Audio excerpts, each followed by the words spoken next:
Welcome to the Tuesday Review live on 98.9 Northwest FM. Bit of a late start, but I'm Nathan, as always joined by James. What's something that's made you happy this week, James? Big old nothing. Yeah. It's been real bad. So I'm gonna go back to stay on a positive note. I'm gonna go back a couple weeks. I had this. Everyone knows I love tiramisu.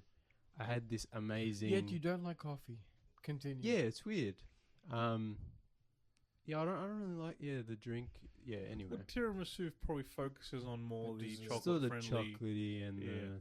there's the layers, there's the texture, it's different. Sponge. Yeah. Yeah. But anyway, I'd kill a man over a tiramisu. So. oh yeah, me too. Yeah. That's the only reason I went to Italy. Over tiramisu for all you know. I was fighting in the Colosseum. Colosseum for tiramisu. Everyone knows I love tiramisu. A couple of weeks ago, I had this amazing pistachio tiramisu gelato Oh, wow. Nice. in this place in like Fitzroy. It was awesome, really good. Nice. You hipster over here. Yeah. It's Get good. out of the northern suburbs. Yeah, you're not here yet, hipsters. No, that's all right. Also joined by Alan. How you going, Alan? What's something that's made you happy recently? Some updates to the studios. We know we've got a new PC, which we don't have 100% running, but it's good to have the tech updated. Yeah. So I'm a bit happy about that. Yeah. Also joined by Callum. What's something that's made you happy recently, Callum? To echo James, things are real bad. Yeah. They're not going to get better, for me at least. But clocking off made me happy. Yes. Yeah. That's all I've got. As for me, I guess something small that's made me happy recently is being able to go to the movies with the boys recently. Yeah. That's something Yeah. small that's It's a made me good happy. time. Yeah. I got Choc Top. Choc Top was nice. Yeah. Yeah. I mean, movies is always my answer, Yeah. but to be Sometimes more you see a specific. real bad movie and you're like, I want money back. But True. I mean, Hoyts is, it's picking up lately. They're playing a few different kinds of movies nowadays at our local one. Like they're playing Maria. Yeah. Okay. They're playing A Complete Unknown, or they have been in the recent They were. past. Yeah, I They don't were. think they're anymore. They play Conclave. They've been playing all kinds of different movies, which is nice to see because Encouraging. for a good while it was just like Disney films and Mm. local international films that Mm. are popular in our area. But so hopefully we can see a more bigger variety soon. Yeah, if you wanted to watch Conclave, you can watch it on one specific day at 12:30. That's what I was gonna I say. mean, I'm like, yeah, but it's still it's like promising. It's still promising they're showing them at all. Yeah. I mean, I just go to Pentridge because it's still pretty close, Yeah. and they play all the movies. But I can walk to the cinema. That's the thing. It's it's so close and Feel like this fancy convenient. man over here can walk to a cinema. I think you're better than us. It's so You close. can walk to the cinema. That's why we can. You're not that far Yes, I am. to United. I am several kilometers Also, away, but the sir. United, it's kind of shit. I mean, Yeah. Anyway, moving on. Yeah, but I think that's why we complain a lot, is because it is so close and convenient to go Yeah. to the local Hoyt. Yeah. But this is why for the last however many years we've been doing the show, we always complain. It's like, but they don't play the good stuff. We can always go to Pentridge, but Yeah. I feel it's one of those things where your It's different, cinema's serving a community. Yeah. You should play variety. Well, I Yeah. think that's why they do it, is because they know the community just wants to see superhero movies and kids animated movies, Yeah. which most cinemas, that's all they play, because that's what most studios make. Yeah, that's Yeah. also true. Anywho, Anyway, we've got some newer movies to talk about tonight. yes. I guess we'll start with the one that only James has seen. Oh, we're going to do it that way? Yeah. Or should we start with the monkey so we can all talk about it? Yeah, whichever way is fine. I We'll don't start know. with The Monkey, Le Monkey. the new kind of Monkey. Stephen King adaptation by Oz Perkins. Mm-hmm. Has anyone here read the book? The short. No. It's a short It's a short? story. Yeah, Okay. no. Yeah, just short. I was wondering the whole time. I was like, how does this differ? I guess or Well, change compared to the story. like when it ended, I was talking to Callum, and I'm like, it felt like the movie felt like a short story that they yeah. dragged out. Yeah. It didn't feel fleshed out well Yeah. enough. Yeah. I'm sure the short story had some similar elements, but this one just seems like they padded it out. Yeah. Um, Which is not unusual. yeah, I mean, like, Osgood Perkins had Long Legs last year, which I didn't like that much. I enjoyed Long Legs. It started off quite strong. It made a very good uneasy atmosphere, but then, it kind The of longer it went on, the shorter you're legs like- got. as Elma said, was it 5 out of 10? Legs not long enough. Yeah. I was a bit about that. So, but I was willing to give the monkey a try because it's a different kind of movie. Also, his first film was amazing. Oh yeah, and Callum and I watched the Blackcoat's Blackcoat's Daughter, which was a really good like indie horror movie, and that was it's like I wasn't too crash hot on Long Legs, but the monkey comes out this year, and I was like, it looks like a fun time. It's about a cursed, wind up monkey like with a kind little of drum. Yeah, we like Yeah. kind of And- gory, violent horror. Yeah, and it films, looked like kind of funny, like horror comedy kind of Over-the-top thing. yeah. And I don't know. It just for me, I had almost a similar reaction to Long Legs, where I was like, it's just not that good. I didn't enjoy it as much as Long Legs. Yeah. It kind of had a Final Destination vibe without being Final Destination. Yeah. It was like this cursed monkey, and people just die randomly around it The with monkey these. picks. Yeah, but Yeah. it's like it's so vague. There's no real. I wonder if the book goes into it a bit deeper, or if it's intentionally just kind of like the monkey does what the monkey wants. Yeah. The thing about Stephen King is you never know what you're going to get because he has such a hit and miss ratio. And also depends on the era of Stephen King. Yeah, Yeah. and Is it also peak Some would Coke argue, era? Yeah. yes, some would argue that some of his hits were actually misses the whole time. Yeah. Yeah. Yeah. What are you what are alluding you to? inferring, Alan? Oh, he doesn't like The Shining. No, not The Shining. The- Whatchamacallit? The Gunslinger. Oh, The Dark Tower. Dark Tower, like... Oh, you're just salty because the No, ending, which you won't spoil. yeah. If I ever meet that man, I'm not saying they'll be violence. Did you ever finish the books, some- James? no, I only read the first one, which I thought was really good. Somebody's getting a collar grabbed and then yelled at it at the very least. I think the ending was divisive. Yeah, I don't know what the ending is. These boys do. They don't want to spoil it. No, but, don't spoil it. Well, But I think the ending just pissed a lot of people off. yeah. Like I said, if I see him, You'll have words. I'll at the very least stand on business. Yeah. look, I thought the ending was genius. Yeah. But I understand why it sucks. Yeah. Stephen King's known for No, his weak this- endings. This ending is strong, but Okay, but an acquired taste or it's hard. I can't It's- spoil. I'm yeah, not gonna yeah, spoil, I but don't he wanna- does something revolutionary with the ending that is I'm genius. assuming it's very meta. Yes, it's genius, and it's It's also like, and then Stephen King walked in, and I'm not going to spoil it, but Yeah. it's I have a genius and feeling. frustrating. because I know about his car accident that led him to, like, finally finish it. Oh well, I mean, in the middle of the series, he straight up writes himself into the story. Yeah. Yeah. So I knew about that. He writes the car accident into the series. as Yeah. Yeah. It's really interesting. Anyway. Reminds me of like a Chuck situation at a Supernatural. Anyway, it's interesting you bring that up. Just as a quick aside, because Mike Flanagan is still making his adaptation of The Dark Tower, and Stephen King has joined on as a writer in the team. Yeah. That's so interesting. At least. I don't know if hopefully it'll be a fresh adaptation of the books, rather than a continuation of that god awful film. No, they have to be ignoring that. Because that was But awful. yeah, that was just such a waste. But Anyway, yeah, The gunslinger to be Yeah. Tom Cruise. But like old man gunslinger. Tom Cruise. We'll just put him in stills so he's 6'3". I was gonna say that's all. yeah, he's gonna have to. Walk around real funny the whole time. No, it should be the Gunslinger is based off Clint Eastwood. Yes. Yeah. So we need an actor who has Was that his sort son of an actor? grizzled Yeah. Scott Eastwood. Yeah, Yeah. it should be Scott Eastwood or But he'd be someone too with young for that his role. presence. You know what I'm saying? Like I can't think off the top of my head, but there's got to be a younger A actor Ryan now. Gosling type character. No, No? more someone a bit Ryan rougher Gosling's and too more sexy. rougher, more Yeah. gruffer. Yeah, someone bit taller and like maybe yeah. even a Hugh Jackman style. Yeah, but even he's actor. getting older now. You Yeah, know. well, the Yeah, but Gunslinger's old. He's too. old in the books, yeah. Yeah, That's older. true. Yeah.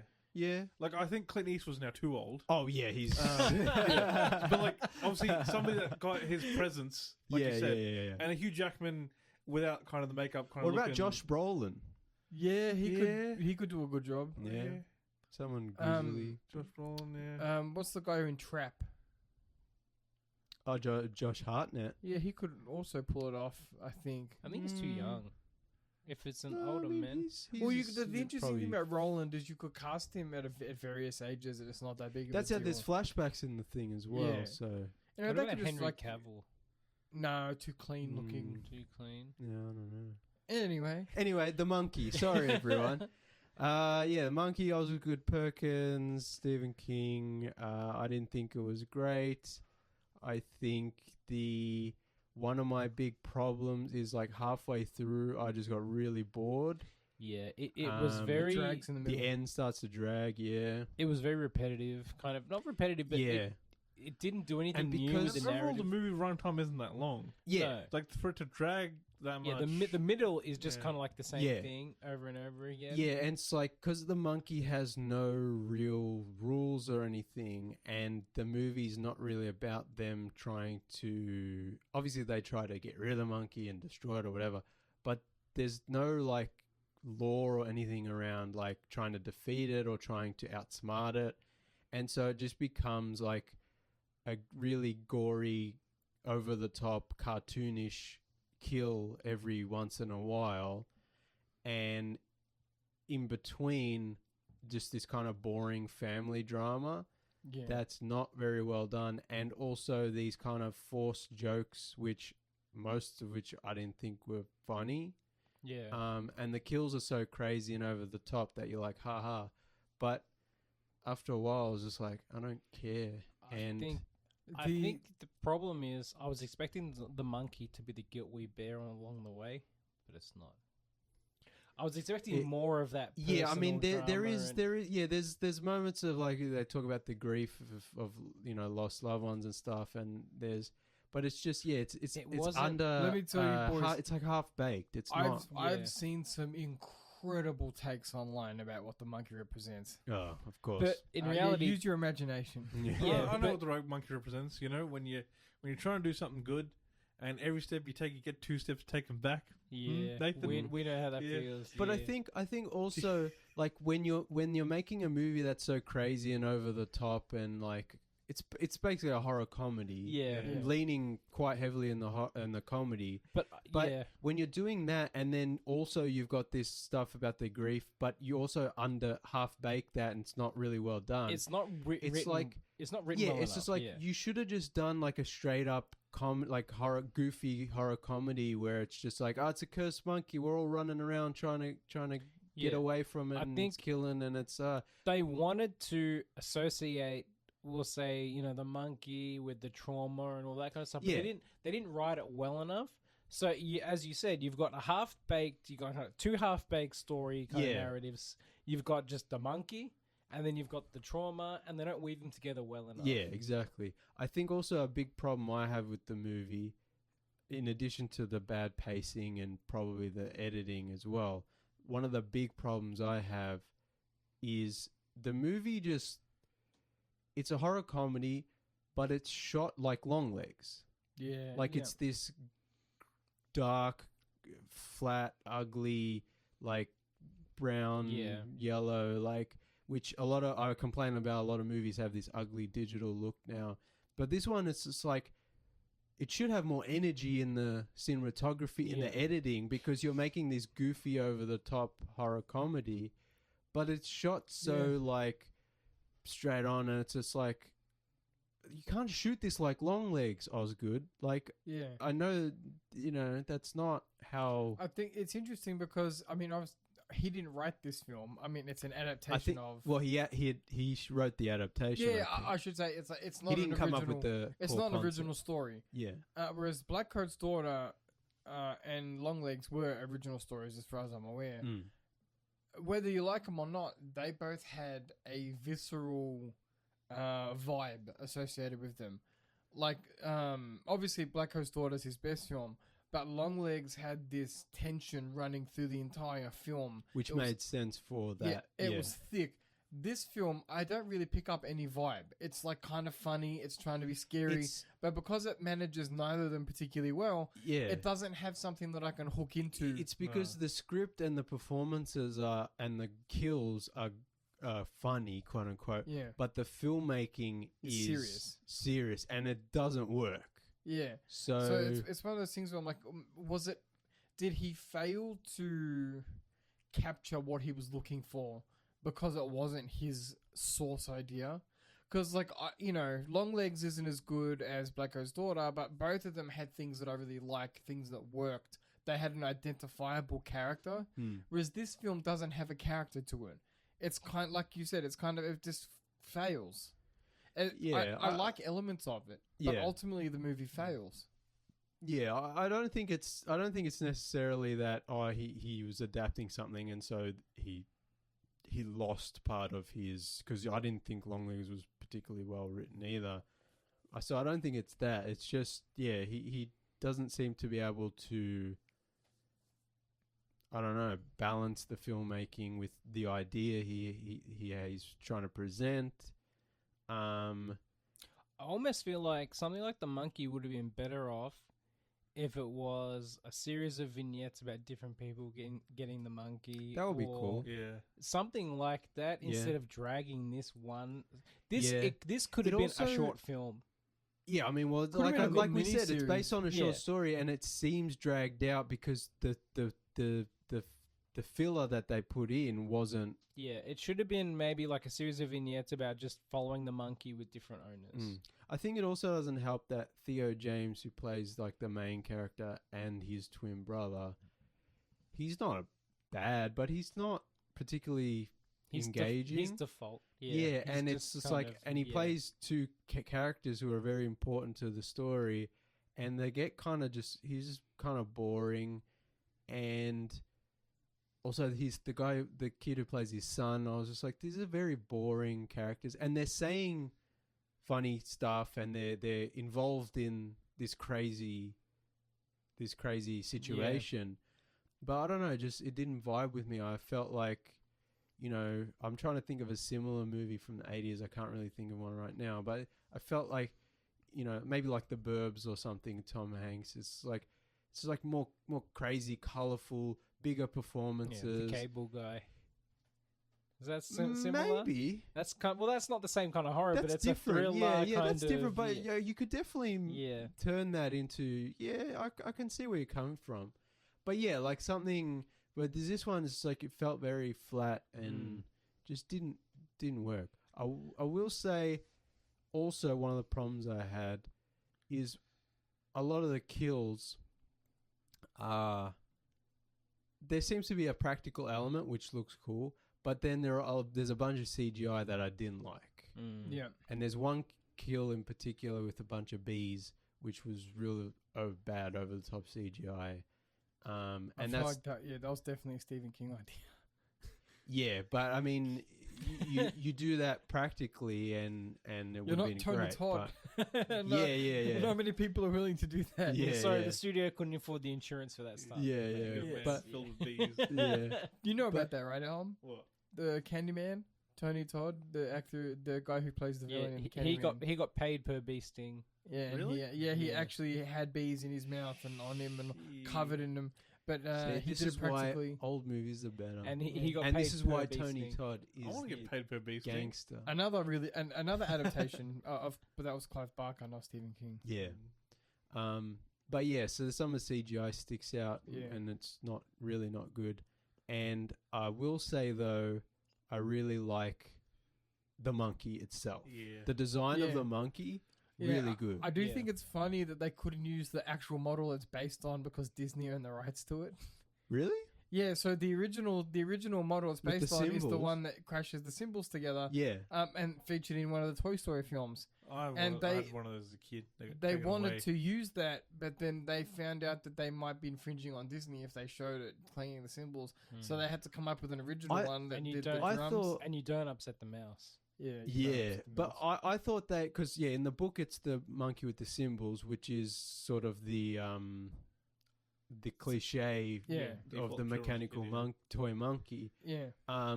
And I thought they changed it because there's the creepy toy monkey in Toy Story 3, not because of rights issues, but because they're like, oh, people are going to associate it. No, I read it was legal. That's crazy. Legal issues because you know. I think it worked well with the drums. Yeah, I like the. I'll double check that. I like the drum. The stick with the spinners. Yeah, I like the mechanics of it, the way it smiles, like creepy bloodshot eyes. Yeah. Like the design of that, whoever made that and whoever operated that, 10 out of 10. Unfortunately, the movie around it, not so good. Which is a shame because, like, if this was a really fun 80s style horror comedy, if they just made a monkey movie every few years and it's like they're always the same monkey but different characters, like a Final Destination, but it's like, you know, the monkey's always there. He could be like a really iconic horror movie villain, even though he doesn't really do anything. Yeah. So it was Pixar, not Disney. Okay. Same, yeah. One of the producers told them that Disney had a trademark on cinematic depictions of toy monkeys playing symbols thanks to Toy Story 3. That's insane. How can you do that? I feel like that's a Nintendo situation where they claim a patent. But and also you don't want to go against them because they're Disney and they have more money than God. It's like you'd win at the end, but at what cost? Like you've bankrupted yourself. Yeah. If it was a company like Universal or Amazon, I could see them pretending to put up a fight, so Pixar might be like, well, you know, we'll let you this one time, knowing that it's, you know, the unspoken thing where it's like you can't trademark that. But because it's neon, they're a lot smaller. They, you know, to them it's probably easier to just change the design. It's like Cadbury claims they own the color purple. So it exists in nature. I don't know. That's I hate. Anyway, don't get me started about the whole James Bond thing with Amazon. We'll be here all night. Hey, at least we'll get some more James Bond out of it. Monkeys poor, it'll be shit. It won't be good. We'll get spin-offs and, you know, all this sorts of stuff, but it won't be any good. We'll go to a very quick break and we'll be back with more right after this. You are back live on 98.9 Northwest FM. This is the Tuesday review. Talking some new movies tonight. Yes. Another one of the new movies. Have we got anything else for the monkey? No, I'm good. I think just where I cut people off. Ultimately, I would watch it again on streaming. I'd say wait for streaming if you haven't. He's still a good. Osgood is still a good director, but I think Osgood is good. It's more like so good, Perkins. Yeah, bad in my eyes. It's a Rian Johnson situation where I think that his next film is going to be the deciding factor on whether I'm like a diehard or whether he's fallen off. Osgood makes a Star Wars movie. Considering I didn't like Longlegs and I didn't like The Monkey, I'm now kind of like, I think I'm not going to see his next movie at the cinema. I might watch it on streaming. His next one sounds interesting. Yes, now here's my problem. It's Tatiana Maslany, who plays the mother in The Monkey. It's great. She's probably one of the better performances in the movie. She's starring in his next movie, which actually comes out in October this year. So this guy's got Longlegs last year. He's got The Monkey this year and another movie this year. We can say a lot of things about Osgood, but he's in it for the love of the game. I don't know. I mean, he got lucky, I guess. Do you know what it's about? Neon. Do you know? Yeah, remind me. So it seems to be a smaller budget horror film, which is usually good. You know, smaller budgets tend to, in my opinion. A husband and wife go to a cabin. And the husband has to leave unexpectedly, leaving the wife home alone, so to speak. And then she starts getting harassed by a demonic presence of some sort. Okay. So it's like it seems to be some type of tight thriller horror. Yeah. Supernatural, maybe. I mean, maybe it's a case of like Longlegs had a smallish budget, right? Yeah. Like the Monkey had a smallish budget, and this one's going to have an even smaller budget. We'll see. Well, that's the thing. He had enough success. Just running out of money over time. He had enough success with Longlegs that Neon is just like, just keep making. Yeah, because the whole thing is, if you can prove that you can make a movie that will do a decent return on a really small Also- budget, they'll probably just throw cash Yeah, at him. if he's making a $10 million movie, which isn't super small but it's not big, Yeah. and he's making at least $10 million on opening weekend, like Yeah. there you go. Like Yeah. Yeah, major he's budget Neon's thing. golden boy at the moment. Yeah, Yeah. So he's So- probably just a safe bet. They're probably just like, mate, do what you want because you can Yeah. return a good product for a cheap. and yeah, like How's as Monkey done? Good. it didn't do as good as Long Legs, but I think it's doing well. I'm pretty sure it's already made a profit, which is Yeah. the important thing. Yeah, but again, it didn't cost that much, which is why Yeah. you know a lot of these horror movies. Like, Um, but yeah, so I'm now like I don't really want to see his next movie at the cinema. I don't want to pay full price like I did with Long Legs and the Monkey. But also, I love Tatiana Maslany and his movies. The next movie sounds interesting, so I'm kind of like, damn, am I gonna go again and be disappointed? Hopefully, it's good. Hopefully, it's more Black Coast Order and less. wait for the trailer, and then you might get a sense of it. Yeah, but I thought the Monkey trailer and the Long Legs the Long Legs marketing was so good. Yeah. That the movie was such a letdown in part because of how good the Yeah. marketing was. And So far, on a $10 to $11 million USD budget, the Monkeys returned around $20 million. Yeah. pretty good. So again, There you even go. if it doesn't and it just do as came well as out. Long Legs, So even if it doesn't do as long as Long Legs, they've doubled their money, and Yeah. they're probably just like, go again. yeah, exactly. So he's set. Good on him. Yeah. Yeah. But yeah, I'm a bit iffy on his filmography now. Yeah. I guess we'll move on. Speaking of iffy. Yeah, speaking of iffy, me, I better get the information for this movie out because I purged it from my brain. Me, Callum, and Alum had the Misfortune. experience Yeah. of going to see Heart Eyes, which is billed as a classic kind of 80s style. My slasher. Bloody Valentine Yeah. kind of romance Valentine themed slasher. Mm. And I'm a fan of My Bloody Valentine. Good movie. Mm. This one was not. Mm. Started all My Bloody Valentine. The opening sequence is really nice. It's like a classic slasher kind of, Yeah. like you see it from his eyes and you hear the breathing, all Yeah. that kind of stuff, right? It's very homage-y. Mm. Then you get to a point where it's like the first, I guess, series of killings is out of the way. We're introduced to our protagonist. Mm. And it's her little love story with someone she doesn't know, as is Meet traditional meet-cute rom-com fashion. cute. Yeah. And then all the horror is sucked out, and we're now in this chick flick. Mm. Not to say, obviously, I don't mind chick flicks. We've talked about Yeah. it on Big the show fan of before. chick flicks, Big yeah. fan of chick flicks. But you came here for a slasher movie, sir. Or ma'am. It was Well, advertisers. So there is like I What didn't I- watch the trailer. I What just I- read about it. what I heard, and I was talking about this with Nathan off air, but so what I heard on the interwebs and what people are saying is that it's like a fun rom-com but with slasher bits, and it's kind of like this funny kind of juxtaposition. yeah. And what Nathan was saying was like, yes, but it's like It's not executed well. yeah, the balance is completely off. Yeah. So I'm like, you've got the slasher scenes are done straight, right? It's not like on the nose slasher. It's done straight. Yeah. It's straight kind of just slasher material with the killer killing in gory ways, whatever you move on. And then the rom-com elements, they barely address the kind of the killings and the horror element, and it's just now a rom-com. And then you go back to the horror, and it's just tonal whiplash. Mm. Yeah. You don't have the characters really worrying for their lives outside of the horror moments, right? But then it's just back to their cutesy relationship, and I'm like, Yeah. it doesn't Your really friend doesn't just got killed in front of you. Yeah. it really doesn't work for me. So when I watched it, my gut reaction was this was written by a millennial. And the reason I say that was I've never felt more millennial script in my life. He goes Callum and his old man. No, rant. no. I'm a millennial. Yeah. It was just like the way it's written, it was almost memey in certain ways. And like the memes of the kids today, they're what's called baked memes. It's different.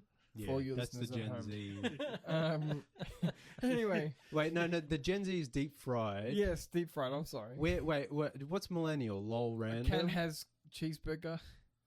Yeah. Like millennials lol random. Gen Z is deep fried, and Gen Alpha's brain rot. Yes. I guess. So my point is, a lot of this film to me felt like our generation just coming up with a dumb script and then filming it. it was like, I feel like if a Gen X had written this script in, let's just say, the 2000s, very different film. The same premise, keep everything exactly the same, just a different cultural mindset. The very early different 2000s was film. also like not a golden period, but there was like, Yeah. you know, the Scream. Like the Screams Ginger and Snaps era, yeah, if you know what I and mean. the Final Yeah. Destination. and- I do think on that note, actually, the movie does, with the rom-com elements, it tries too hard to almost be Scream. Because there's... We'll get there, yeah. the there- self-aware. Sorry, Callum, you continue. You had it planned up. Yeah, well, I was gonna, You yeah. continue. My issue with the script is that the love story happens immediately without any transitional period at all. As soon as they meet, it's on. They love each other. That's it. They're a couple now, basically. Oh, okay. And it's also shoehorned. So it's one of those things where she bumps heads with a guy in a way that's not funny, that's supposed to be funny. They immediately fall in love the minute they lock eyes with each other. That's done. And then they have that awkward meetup when he turns up at her work. It's like, oh, it's that guy I love.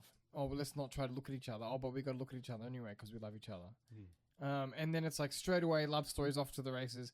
There's no classic 'Cause rom-com style transition. I guess because they have to speed run the romance Yeah. so they can get to the slasher. And like the whole time you've got the subplot of the horror element with the killer who seems to know the people involved, Scream style. It's like this thing where it's like it's implied that he has access to like their phone numbers or whatever. He's like or she, sexist, is monitoring Or they. or that. Yeah. But you know what I mean? There's that Scream style thing where it's like that larger than life presence. You never know who's behind the mask. Yeah. And but it could be one of the... Yeah, and it's like I said, the way it's written, it all happens very quickly. There's no gradual progression from friends to maybe lovers to, you know, being in love. Yeah. Everything, it's like ticking a box. It's immediate and it's done.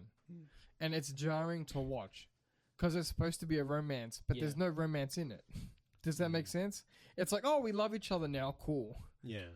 But yeah, so as we were going to say, it has that Scream element too, where the rom-com side of it is constantly homaging rom-com films, or they're like on the nose, kind of like there's one scene where they're just rattling off actual names of movies, Yeah. but that it's like they're not in on the joke, and it just feels like they're trying way too hard to be like a Scream for rom-coms, and for me it didn't work.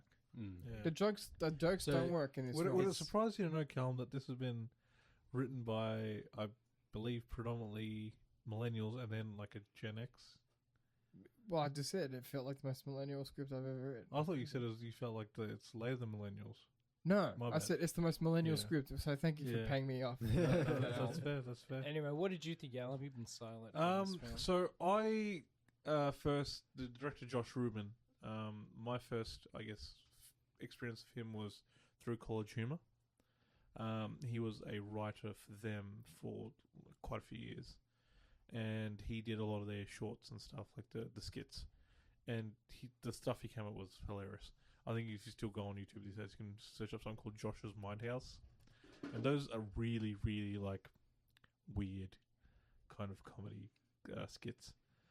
For example, one is just a guy, he hears sniper, like the word sniper, even if it's said poorly, like, and then like a weird man in like Al Qaeda garb comes out and pulls a sniper rifle out from nearby, and the music starts. It's a pretty good skit. I'll show you guys later on. But like, I had some faith in him. Obviously, I haven't seen any of the other films he's directed, but I think they've been like horror rom-coms. Like you guys said, it kind of was trying to be pretty meta, but like not doing it in a funny way, just in a dumb way. And yeah, I could have done without seeing it. Yeah. It's just not funny. Like you can make jokes work. Yeah, This just doesn't. that doesn't. Yeah, Yeah. Sounds like I made the right choice. Not Same coming. with the rom-com. I There's think- just there's no chemistry at all, which is I think the problem is because they don't get a chance to develop chemistry. It doesn't develop, and the inherent chemistry between the actors isn't there either. I appreciated the overall like slasher gore. I think that was done. Oh yeah, the opening scene is good. Yeah, But- it's done quite well. Yeah, when it's even- on streaming, James, I'll be like, just watch the first 5 minutes and then turn it off. Okay. You'll have a good time. I was Hard Eyes was really good. Yeah. The first 5 minutes. Even the other scenes where, like, the hard-ass killers going at people. No, they do the slasher stuff decently well. Decently. It's everything else Yeah. that's not great. But, like, yeah. they basically break their rule immediately, like, oh, this is Hard Eyes. He's the slasher that kills couples on Valentine's Day or around Valentine's Day. In this film, he kills a ton of people that have nothing to do with it. Yeah. They're just, Yeah. like, in the way. Yeah, he just goes on a rampage. Yeah, so it's like, wait, wasn't he supposed to, kill couples only? Yeah, if you're it's not consistent with its No. own logic. Yeah, if you're gonna do that, then do a Halloween thing where it's like it takes place over one night, and it's like, oh, Valentine's, everyone's out Yeah. together, and A just cooler kill film would be a detective version of this premise where it's like set over the course of years, and every Valentine's Day, like It's like they Zodiac, but with Yeah. a Hard Eyes killer. yeah, but like they try and capture him every But Valentine's it, Day. it seems Like, like was the detective's partner the whole time. Dun, dun, dun. yeah, but it seems like from the trailer and like from what you guys are saying, it's like you could make a really good movie like a rom-com that's Yeah. also a slasher, but like with the monkey, it just seems like the balance Yeah, didn't no. work out in the I right. think that's like, the theme of tonight's episode. Is just tonal whiplash. yeah. Yeah. Mm. Anyway, James, you also saw Companion, another Yes. new film. So I decided not to see Hard Eyes, which ended up being the right decision, and Yeah. seeing Companion, which ended up being, I think, a good decision, because this is a good example. So what's it about? So here's the thing.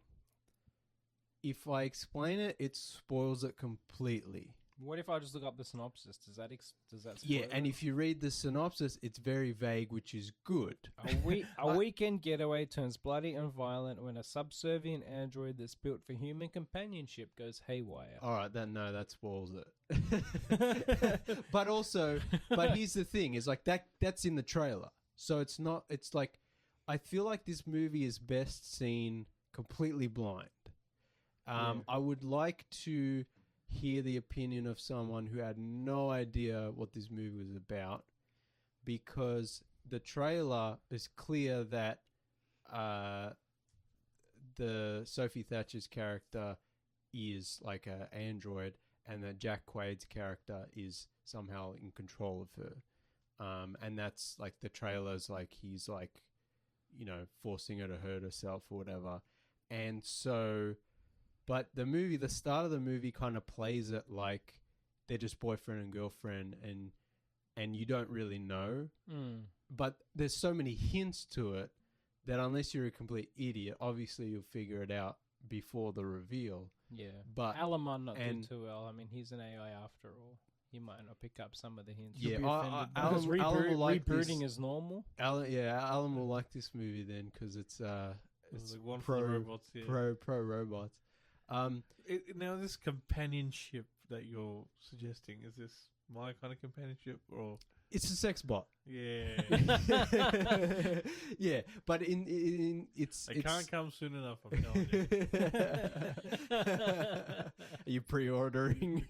I'm gonna be like one of those angel investors in the company. Yeah. I'll be a billionaire. But it's set in this, I guess it's the future or whatever, where it's like she's like a real like looking like Blade Runner, like an android who Yep. looks and acts human. But the first bit is like, yeah, you don't really know. Obviously, if you've seen the trailer or read the synopsis, you already know. So, but it would be interesting to see this movie completely blind, and we've already kind of spoiled it. But it's like, if you could see it completely blind, that would be the best way. But I always say on the show, the best way to see any movie is blind, because you just experience it Yeah. as it's happening. But anyway, it's unlike The Monkey and Hard Eyes, which seem to be tonally unbalanced and don't really balance their kind of horror with their comedy or whatever. I think Companion is a good example of a movie that's funny but also a kind of thriller, like horror thriller. I wouldn't say it's straight horror, but there's horror elements, like thriller. There's thriller elements. I think it balances it well. Like, it doesn't take itself super seriously, but it's also not a crazy cartoony, over the top, fast. Yeah. I think it looks pretty nice. The performances are good. Well, Jack Quaid is good. Yeah, he's always good. Sophie Thatcher's always good. Like, it's it takes place mostly in and around this house, so it's quite simple, but it introduces some interesting kind of sci-fi sort of androidy elements, about the robots and how they work and stuff, and then it pays those off as the movie goes on. So I think it's not great, and I've seen a lot of the things it does in other movies, but it does it well, and when it sets something up, it then pays it off. It doesn't, it doesn't forget about it, or it doesn't break its own rules like a scene later, like a lot of movies do. And it isn't just straightforward where you're like, oh, this is now boring because they're not playing with the genre and they're not playing with the technology. Yeah. So, yeah, I think Companion's definitely worth checking out. It's, like I said, it's not the best movie, but I did enjoy it, and I think it's worth watching. And I think you guys would really enjoy it. Maybe I'll watch it soon. Yeah, so check it out, because that one was pretty good. Yeah, we still got some more time. Yeah. Anyone else got anything to talk about? Talk about the Gorge. Yeah, did you watch it? Did you watch it? Yes. Yeah, all right. So I had the pleasure of watching the All right, Gorge. first, before I'm going to say, I always make fun of Nathan for his movie picks. This is the perfect example. Straight to streaming slop. Hey, remember the other day when we were talking about content versus movies? It's Apple TV slop. It's an Apple TV film. Yeah, Right? but It's it's more- straight to streaming, 2 stars in a crappy sci-fi alright. movie. But That's all I'm going to say. I But I haven't love seen it. Anya Taylor-Joy. Yeah, so do I. So but do I didn't watch it. Yeah. Yeah, but that doesn't mean anything. I was like, that's going to be I bad. love Miles Teller. Yeah, but like, so that's all I'm going to say, because I haven't seen it. One day I'll probably You'll watch like it, I reckon. I liked it. But that doesn't mean anything, you see. Alan liked it. Look, That I doesn't liked mean it, a but lot, I yeah. liked it as like this is probably a 3.5 out of 5. Yeah, it's not Right. meant to be taken That's too not bad. seriously. I gave Yeah. Companion Yeah. 3.5 Yeah, on no, Letterboxd. It's fun. It has a little mystery, It's got the kind of, it has everything you need, right? Miles Teller and Anya Taylor-Joy are kind of, Western versus Soviet kind of soldiers on the opposite sides of a gorge. Yeah. And the only objective is don't talk with the other soldier, and Spend a year defending the Gorge. whatever that may be, comes out of the gorge, you kill it. Hmm. There's automated systems, you just have to maintain them. Yeah. That's the kind of this general And, setup. like, it's, Anya Taylor-Joy's obviously motivations. She's got like a father who's sick with a terminal illness.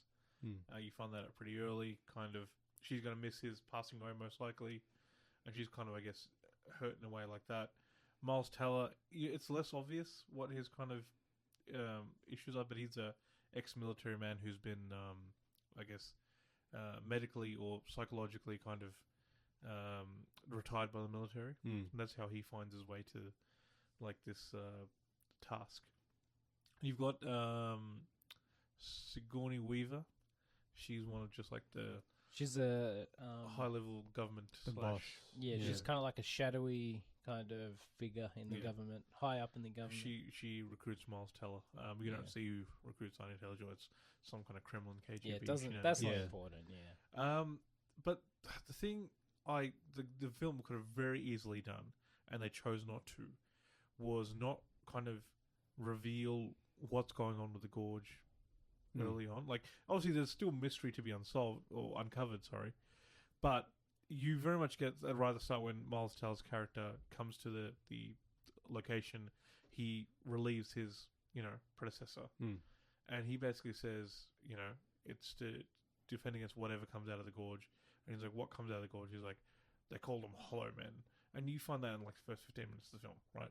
And I'm like, why wouldn't you just say, make sure, nothing comes out of that Gorge? And then Miles Teller would be like, you mean no one? And he's like, you'll find out. And just let him find out. No, he Yeah. just straight up just tells the guy that there's something called Hollow Man. And you're like, well, okay. Now I'm expecting some kind of Hollow Man. Like, why not just let us see the people or whatever is coming out? whatever it is. Could have rather been than- funny if they had a line real like in the movie Yeah. Hollow Man, like the invisible guy. Like, that kind of, like disappointed me from the get go. Overall, the action was, I think, pretty solid. The relationship that Miles Teller's character, I forget their names. Yeah, it's not Yeah, important. like, The But- Russian lady and Yeah. the American guy. they develop. I think that's done quite well No, because the chemistry is a lot better Yeah. than you would expect it to be. and it's kind of earned because Yeah, you see time progressing, yeah. Yeah. month by month. You see their relationship build. Yeah, Yeah. It's not just kind of like, And they're not allowed to communicate, but Yeah. they end up having to. Yeah. Yeah, so Yeah. they communicate with like Signs, signs and dancing and kind of gestures, and Yeah. then Mm. it's an overall development of like kind of Yeah. an attraction, we'll call it, that then progresses rather than just a, oh, you're hot, I'm hot, let's do it. Yeah. yeah. It's not so much. It's definitely earned. Yeah. Yeah, The big kind of gist of the reveal, it's like a kind of thing. Yeah, I've heard the overall. end kind of Yeah. craps itself. And it's kind of very much expected. There's nothing like you're like, whoa, that was, you kind of know, like you know what you get. the Yeah. beats. Yeah, you know the beats. This doesn't do Um, anything revolutionary. I did enjoy it. I probably would have liked seeing it in the cinema. Yeah. Like, there's kind of you've got that big nature-esque. I watched it on the big screen, but I found the film overall was too dark. Like the whole but filming. that's with everything. I watched it upstairs on my upstairs TV, and I watched it on projector downstairs. Did you end up watching the Alex Cross show on Prime? I believe No, that's fantastic, but it's too dark. too dark. Yeah, a lot of we always complain Yeah, about modern and movies. it's- It's too dark. It's really good. Cross is really, really good, but all the scenes that are shot indoors, can't see what's going on. Like Yeah. the night scenes, Yeah, especially in the darker bits. I'm like, I understand it's supposed to be dark, and you're supposed to feel the claustrophobia of the character yeah. and not see everything, but you got to see something. Yeah. Yeah, Like, we've talked about it so many The times art before. of lighting. Yeah, Yeah, where it's just like every movie before the mid 2000 teens, you could see what was going on. Even Yeah. in the Yeah. darkest, scariest horror movie, you could see what was going on. yeah. But the last 10 years has just it's, been. it's that thing of like, I'm not sure whether they're trying to be like, well, the character can't see anything, you can't see anything, or It's a it's the combination. character can see something, but I can't see it because you've lit it poorly, and I'm It's- like, Yeah, it's a combination of like trying to be quote unquote realistic, and also when they shoot things digitally and they shoot it bright, and then they in post production they darken it because Yeah. they're trying to make it, and it's just like, nah, man, light it properly the first time, shoot it like you should shoot it, and then I don't know, yeah. I think it's just a reaction of the tools that people have available now. It's like they'll just and the do it. trends and the trends, the but laziness of it's- digital and Essentially, it's CGI just the and- laziness of digital, as you said, because they can just shoot everything in light and they can Yeah. adjust the brightness and color grade and all Especially- do that later. Especially when you're making a straight to streaming kind of, like movie where it's like, probably they have to shoot it quickly for a certain amount of money, and then the streaming service has certain requirements for, because everyone's going to watch it. Because I've heard that the reason Netflix shows and movies look and sound the same is because everyone's going to be watching them on their TVs, and it's like, this has to be the most boring, plain thing to look good on everyone's TV and Yeah. sound the same on everyone's TV, and also to keep you. Apparently, it's part of like the algorithm. It's like to keep you engaged. It's like everything just has to flow into each other, so there's no.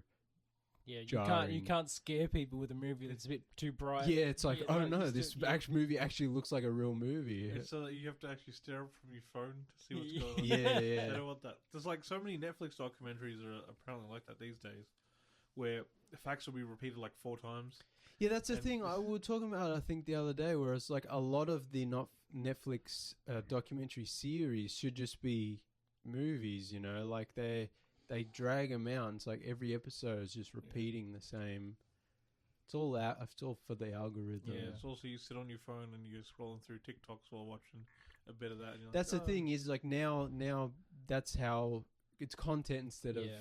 a movie. It's like for people to put Yeah. on the background while they. And it is a shame, but like I guess that's how they got to do it. Otherwise, people won't watch because they don't have the attention spans. Yeah. It's a a problem brain rot, society dead has kids. built. Yeah, but it's just This it's, This is the problem. That was the CCP's ultimate revenge. Yeah, this is the problem of The giving. TikTok. This is the problem of giving toddlers the iPad kids.